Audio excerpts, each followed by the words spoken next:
शिवसेना आणि भारतीय जनता पक्ष या युतीच्या संदर्भामध्ये काही महत्त्वाचा अपडेट झालेला होता आणि ते म्हणजे काल रात्री 25 वॉर्डांची यादी माझ्याकडे आमच्या राज्य पातळीवरती माननीय एकनाथजी शिंदे यांच्या वतीने माननीय उदय सामंत यांनी पाठवली आणि आम्हाला भारतीय जनता पक्षाने ज्या 15 जागा देऊ केलेल्या आहेत त्या स्वीकारार्ह नाहीत, त्या स्वीकारणे योग्य नाहीत आणि म्हणून आम्ही ही 25 वॉर्डांची यादी आपल्याकडे देतो आहे आणि त्यानुसार विचार व्हावा अशा प्रकारचं ते पत्र माझ्या सहीने द्यावं अशा प्रकारने त्यांची सूचना आली. तर त्यांच्या सूचनेप्रमाणे ते पत्र आम्ही रात्रीच तयार केलं आणि सकाळीच आम्ही गणेश बिडकर यांच्याकडे ते पाठवलेलं आहे. आणि त्याच्यानंतर माननीय चंद्रकांतदादा पाटील यांचंही बोलणं आमदार विजय शिवतारेंशी झालं आणि गणेश बिडकर यांचंही जे बोलणं झालं त्याच्यानुसार त्यांचं म्हणणं पडलं की शहर स्तरावरती याबद्दलचा अंतिम निर्णय 25 जागांचा असा आम्हाला घेता येणार नाही, तर तुम्ही आमच्या वरिष्ठांशी बोला. त्यामुळे आम्ही आता त्यांचं ते मत जे आहे ते उदय सामंत यांच्याकडे कळवलेलं आहे आणि माननीय एकनाथजी शिंदे यांच्याशी बोलणं होण्याची मी वाट पाहते. तो त्या दरम्यान आज आम्ही एक बैठक आमची बोलवलेली होती, ज्या बैठकीला मला गेल्यावर बराच वेळ लागल्यामुळे थोडा यायला उशीर झाला आणि त्या बैठकीमध्ये आमदार विजय शिवतारे तसंच नाना भानगिरे, नंतर रवींद्र दांगेकर, अजय बापू भोसले आणि उल्हास तुपे, त्याच सोबत आबा बागुल हे सगळे आमचे प्रतिनिधी उपस्थित होते. आणि त्यामध्ये आम्ही ही जी पक्षांनी 25 वॉर्डांची यादी केलेली आहे आणि जी त्यांना भारतीय जनता पक्षाकडे दिलेली आहे त्याच्याच संदर्भामध्ये वॉर्डनिहाय आमची चर्चा चालली होती, ती अजूनही चर्चा चालू आहे.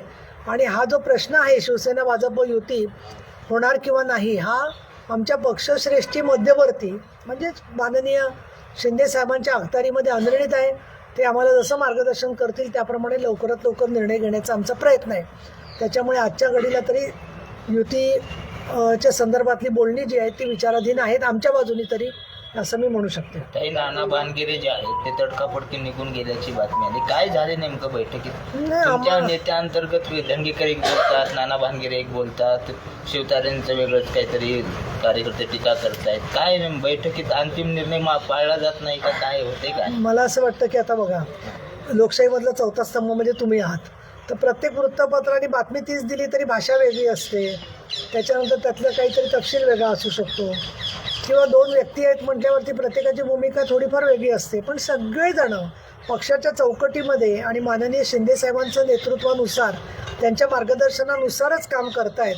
आणि नाना भानगिरे जरी लवकर गेले असतील तरी त्यांना काहीतरी तातडीचा फोन आला असेल, त्याच्यामुळे ते गेले असतील असं मला वाटतं. आणि त्याच्यामुळे वेगळे मतं म्हणण्यापेक्षा सगळेजणं वेगवेगळ्या प्रकारांनी पक्षाच्या कामाचा अहवाल घेऊन त्याबद्दलची मतं मांडत असतात. त्याच्यात वेगळं काही कोणी बोलतंय असं मला वाटत नाही आहे. पण दुसरं वेगवेगळे राजकीय मतभेद नाही आहेत. वेगवेगळ्या प्रकारने एखाद्या प्रश्नाकडे बघण्याचा दृष्टिकोन असू शकतो, वॉर्डची संख्या कमी जास्त असू शकते. या दृष्टिकोनातून मला असं वाटतं प्रत्येकजण बोलतोय, पण माननीय शिंदे साहेबांच्या शिस्तीनुसारच सगळं चाललेलं आहे.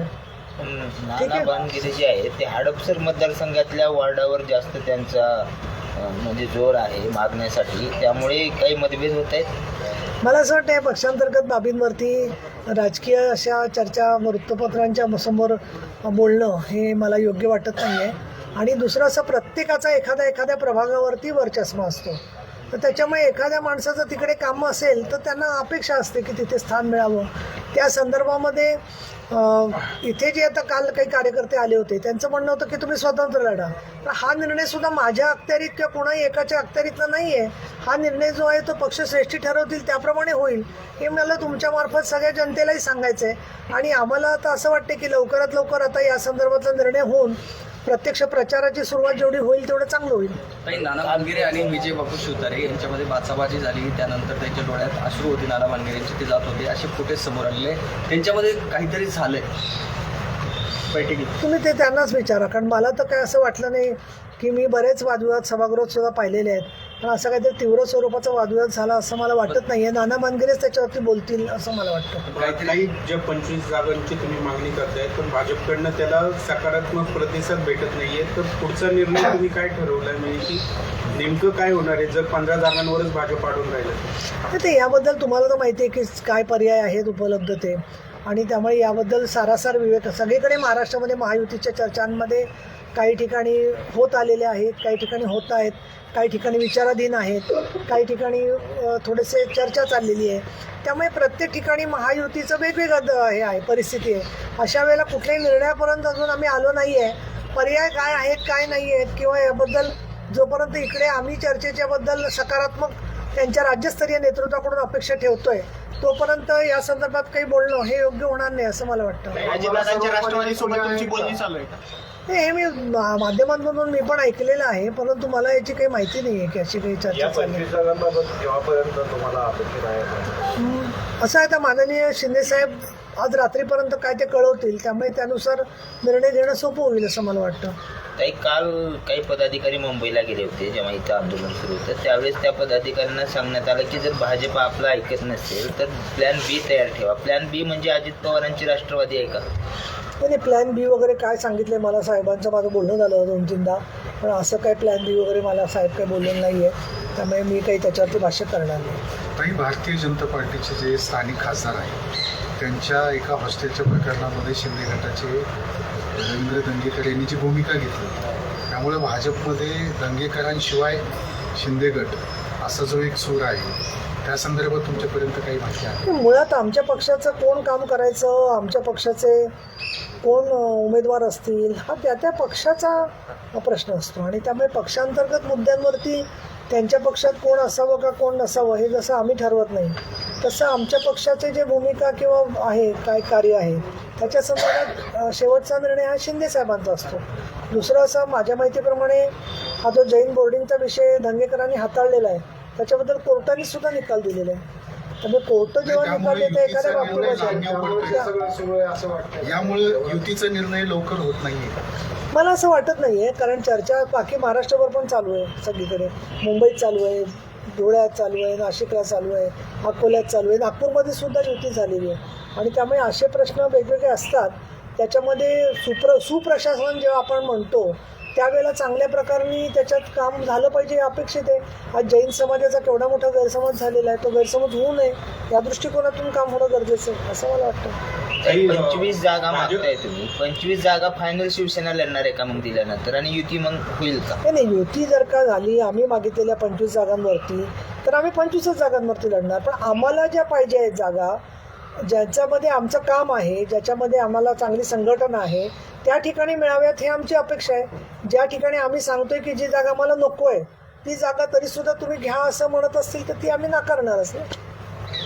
तर चर्चा फिसकटली तर सोबळाची तयारी आहे. त्याच्याबद्दल जरा मार्गदर्शन घेते मी सगळ्यांचं. आत्ता तर मी काही त्याच्यावर सांगू शकत नाही. काही बैठकीत सांगत असतं की आज आमचं रात्रीपर्यंत सांगितलं तुम्हाला. दर बैठकीत सांगत असतं आमचा काही सर्वे आहे आणि त्या सर्वेनुसार इतक्या जागा येतात, इतक्या येत नाही, तुमची ही जागा धोक्यात आहे, तर असा काही निर्णय या बैठकीमध्ये चर्चा झाली आहे का? नाही, शिवसेनेचा पण सर्वे आहे ना. शिवसेनेने राज्यस्तरावरती सर्वे केलेले आहेत आणि ते शहर स्तरावरती सर्वे केलेले आहेत वेगवेगळ्या लोकांनी. त्यामुळे आम्ही सुद्धा सर्वे करूनच त्या भागामधल्या परिस्थितीचा अंदाज घेतो आहे, आणि आमच्याकडे अजूनही खूप लोक येण्यासाठी उत्सुक आहेत अनेक ठिकाणचे. त्यामुळे आम्ही कशा प्रकारे निवडणूक लढणार याच्यावरती ठरेल की त्यांना आपण घ्यायचं की नाही. त्या दृष्टिकोनातून आम्ही एक श्रद्धा आणि सबुरीने चाललेलो आहे. पण तरी एखाद्या पक्षाला हतबलता वाटत असेल जिल्हा स्तरावरती किंवा शहर स्तरावरती तर त्याच्यासाठी पक्षश्रेष्ठी असतात, त्यांच्याकडून आमची अपेक्षा आहे. आज रात्रीपर्यंत काही झालं नाही तर उद्या आता याबद्दलची टाईम फ्रेम जी आहे ती पक्षात मुंबई आणि बाकीचे सगळ्या ठिकाणचे जे काही हे आहेत युतीच्या चर्चा चाललेल्या आहेत त्याच्याबद्दलचा एकदम निर्णय घेतला जाईल असं मला वाटतं. त्याच्यामध्ये कार्यकर्त्यांनी किंवा जे इच्छुक आहेत त्यांच्यामध्ये खूप चलबिचल आहे, खूप अस्वस्थ आहेत दोन्ही बाजूचे, आणि भारतीय जनता पक्षाचे आहेत आणि शिवसेनेचे पण आहेत. ते स्वाभाविक असतं. आता कुठली निवडणूक म्हटली की आपल्याला तिकीट मिळणार आहे की नाही, आणि विशेषतः असे युती किंवा आघाड्या होतात त्याला हा वॉर्ड आपल्याला सुटणार आहे की नाही याच्या संदर्भामध्ये, किंवा मर्जर होतात मोठमोठ्या कंपन्यांमध्ये, तर त्यावेळेला हा प्रश्न असतोच. काही सीट डुप्लिकेट असतात, काहींना काढलं जातं, काहींना ठेवलं जातं. या सगळ्या गोष्टी राजकारणामध्ये अवघड असल्या तरी अपरिहार्य असतात असं मला वाटतं. पण कार्यकर्त्यांनी स्वतःचं मनोबल जे आहे ते टिकवण्यासाठी म्हणून पण स्वतः जाणीवपूर्वक प्रयत्न केले पाहिजेत. त्यांनी निराश होऊ नये. काही वेळेला निर्णय व्हायला वेळ लागतो, परंतु वेळ लागला याचा अर्थ त्यांच्यावर अन्याय झाला असं म्हणणं योग्य नाही आहे. दुसऱ्या एकाच उमेदवाराला प्रत्येक पक्षाला एका वॉर्डामध्ये तिकीट देता येतं. बाकीच्यांचं किती काम चांगलं असेल तरी त्यांना देता येत नाही. आणि म्हणून या दृष्टिकोनातून मुद्दाम कोणाला तरी डावलायचं असा कुठल्याच पक्षाचा हेतू नसतो.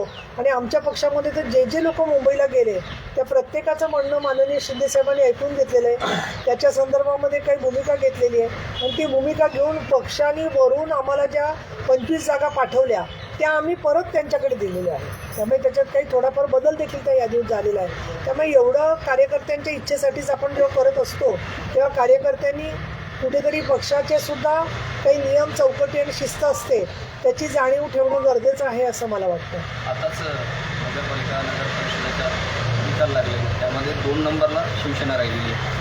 हे सगळं पाहून सुद्धा भाजपकडून योग्य तो सन्मान मिळत नाही आहे पुण्यात. मला असं वाटतं ते त्यांच्या पद्धतीने त्यांच्या लोकप्रतिनिधींचं मत घेत आहेत. आम्ही काल पण मी बोलले होते की आम्ही जेव्हा पाहिलं की नगरपालिकांच्यामध्ये किती कोणाला मतं मिळालेली आहेत आणि आमच्या पण नगरपालिका निवडून आलेल्या आहेत, त्याच्या तुलनेमध्ये जर का आपण 165 जागांचं गणित केलं तर आम्हाला 165 पैकी 47 जागा मिळायला हव्या होत्या टक्केवारीचा विचार केला तर. त्याच्यात कोणी काय टक्केवारी वेगळी काढेल मतांची, बाकी विकास आघाडीच्या काही असतील, अजून इतरांच्या काही असतील, पण तरीही ज्या निवडून आल्या त्यांच्यापैकी एवढ्या आम्हाला जागा जर का मिळालेल्या आहेत तर आम्हाला 165 पैकी 47 जागांचा विचार करायला होता. आम्ही तर 35च मागितलं होतं, पण त्यासुद्धा जर का देणं त्यांना अवघड असेल तर मला असं वाटतं की त्याबद्दल पक्षश्रेष्ठी योग्य ते मार्गदर्शन आम्हाला करतील आणि त्याप्रमाणे आम्ही निर्णय घेऊ. कुठल्याही पद्धतीने शहर स्तरावरती हा निर्णय घेणं हे योग्य होणार नाही असं माझं मत आहे. या ज्या 25 जागा आहेत तर त्या 25 जागांमध्ये शिवसेनेचं अंतर्गत एकमत आहे असं आपण म्हणू शकतो. त्याच्यामध्ये सुद्धा काही लोकांनी काही आग्रह धरलेले आहे. नाही, आता आमची जी चर्चा चाललेली आहे सगळ्यांची तर त्याच्यामध्ये प्रत्येक परत त्या प्रभागाबद्दलचं असेसमेंट आहे. पण पक्षाने वरून जी यादी पाठवली आहे त्याच्यामध्ये सर्वसमावेशक स्वरूपाची ती यादी आहे 25 वॉर्डांची. आणि पहिल्या 15 आणि या 25 एकत्र कॉमन किती? नाही कॉमन आता मी सांगणं योग्य नाही म्हणजे आहे असं काही गोष्टी तुम्हाला माहिती आहेत सगळं. शिवसेना आणि मनसे यांची युती झालेली मुंबईमध्ये आणि पुण्यामध्येही तो प्रयोग होण्याची शक्यता आहे, तर त्याचा कितपत परिणाम होईल? बघा, शिवसेना आणि मनसेचा जो उमेदवार आहे ते सगळेजण तुम्हाला कल्पना आहे की लोकसभेच्या वेळेला ते लढलेले आहेत. शिवसेना महाविकास आघाडीच्या बरोबर लढलेले आहेत, काँग्रेसच्या बरोबर लढलेले आहेत, शरद पवारांच्या NCPवर लढलेले आहेत आणि तरीसुद्धा जी आमची महायुतीची मतं होती ती मतं राष्ट्रहिताच्या बाजूने असलेलं मतदान आहे. त्यामुळे ती मतं ऑलरेडी दुसरीकडेच पडलेली होती, तरीसुद्धा आम्हाला चांगल्या प्रकारचं यश मिळालं. आणि जी आमची शिवसेनेची मतं होती म्हणजे माननीय शिंदेसाहेबांना मानणारी, त्याच्यामध्ये सर्वजण हे विसरत आहेत की लाडक्या बहिणींची मतं फार मोठ्या प्रमाणात आहेत आणि त्यामुळे आपण काहीतरी शिवसेनेला दुर्लक्षणीय करू शिंदेसाहेबांना असं त्यांना वाटत असेल तर लाडक्या बहिणींनी जसा चमत्कार विधानसभेत दाखवला त्याचप्रमाणे चांगला चमत्कार तुम्हाला इथे महानगरपालिकेत सुद्धा दिसेल. कारण आम्हाला बऱ्याचशा महिला विचारत होत्या की शिंदेसाहेबांचा यांचा उमेदवार कुठे आम्हाला विचारत होत्या. त्याच्यामुळे आमच्या शिवसेनेच्या उमेदवारांना माननीय एकनाथजी शिंदे यांच्या जी प्रतिमा आहे त्यांचं जे कार्य आहे त्याचा खूप चांगल्या प्रकारे उपयोग होईल असं मला खात्री वाटते. आणि दुसरं म्हणजे ज्या प्रकारे वेगवेगळ्या भागामध्ये क्लस्टर डेव्हलपमेंट, बघा निवडणूक सुरू झाली पण क्लस्टर डेव्हलपमेंटचा विषय फक्त शिवसेनेने आणि नगरविकास मंत्री म्हणून शिंदेसाहेबांनी त्याला चालना द्यायचा प्रयत्न केलेला आहे. मुंबईमध्ये सुद्धा पागडींचा प्रश्न होता, तसं पुण्यात सुद्धा काही जुन्या घरांच्यामध्ये पागडींचा प्रश्न आहे.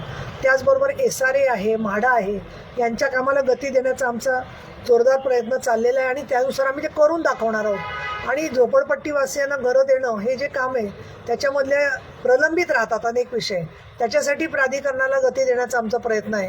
त्याचबरोबर अडीअडचणीत सापडणारे लोक, त्याचबरोबर वेगवेगळ्या प्रकारचं वैद्यकीय सहाय्य कक्ष, अशा योजनांचं सुद्धा आमचं मोठ्या प्रमाणामध्ये काम चाललेलं आहे. तर आम्हाला असं वाटतं की ज्या प्रकारचे उमेदवार आमच्याकडे आलेले आहेत त्यांना चांगल्या प्रकारचा प्रतिसाद समाजामध्ये मिळू शकेल. काही तुम्ही 60 जागी फॉर्म तयार ठेवणार असं सांगितलं होतं, तेव्हा काही झाली आहे चर्चा झाली? त्याच्याबद्दलचे आमच्या लिगल टीमला सांगितलेलं आहे आणि ज्यांना फॉर्म सांगितलेले आहेत त्यांच्या प्रभागांमध्ये त्यानुसार त्यांचे तयार करून घेत आहेत. ते उद्याही काम चालेल ते जे आहे ते. आज पुण्यात ते भाजप तुमची एक बैठक झाली का? बैठक नाही, फोनवरतीच बोलणार. सांगितलं ना तुम्हाला, चंद्रकांत दादा आणखी गणेश बिडकर दोघांशी बोलणं झालेलं असं कसं ठरवायचं? कदाचित येईल किंवा उद्या येईल किंवा परवा सकाळी येईल 5 वाजता, कधी येऊ शकतो असं काय? काही आज पुण्यामध्ये अजितदादा पवार आणि उदय सामंत यांची एक बैठक पार पडली, अशा चर्चा सकाळपासून सुरू आहेत. नेमकं तुम्हाला या बाबतीत काय माहिती? नाही, मला तुमच्याकडून जी माहिती मिळते ना, ती जर का तपशीलवार मिळाली तर मला खूप त्याचा फायदा होईल. पण मी जे उदय सामंताशी बोलले त्याच्यात ते म्हणाले की माझी काय बैठक वगैरे झालेली नाही आहे. पण एखाद्या दुसऱ्या काही कामाच्यासाठी कोणाचं फोनवर काही बोलणं वगैरे झालेलं असू शकतं. आणि या संदर्भात मी आपल्याला सांगेन की तुम्ही जे ज्याला आपण म्हणू की खूपच ज्याचा अतिरेक किंवा त्याचं गैरसमज होईल अशा प्रकारची कुठली वस्तुस्थिती ठेवू नये. पण तुमच्याकडे माहिती असेल तर तुमचं कर्तव्य आहे, तुम्ही ती जरूर सांगा त्यामध्ये जे आहे ते. आणि बाकी काही गोष्टी कुठल्याही निवडणुकीत गुप्त नसतात, त्या तुम्हालाच पहिल्या कळत असतात. त्याच्यामुळे पुण्यात काही असं म्हणजे संदर्भ घेऊनच फक्त म्हणजे पुणे आणि राष्ट्रवादी एकत्र भाजप वेगळं असं महायुतीतलं वेगळं काही कॉम्बिनेशन. हे पहा, everything is possible in politics हा एक निवडणुकीचा आणि राजकारणाचा मत आहे. ते चांगलं आहे का वाईट आहे का तसं काही होईल असं मी काही तुम्हाला संकेत देत नाही आहे त्याच्यामध्ये जे आहे ते. राष्ट्रवादीमध्ये त्यांनी 35 जागा मागितल्या, त्यामुळे फिसकटले असं वाटतं.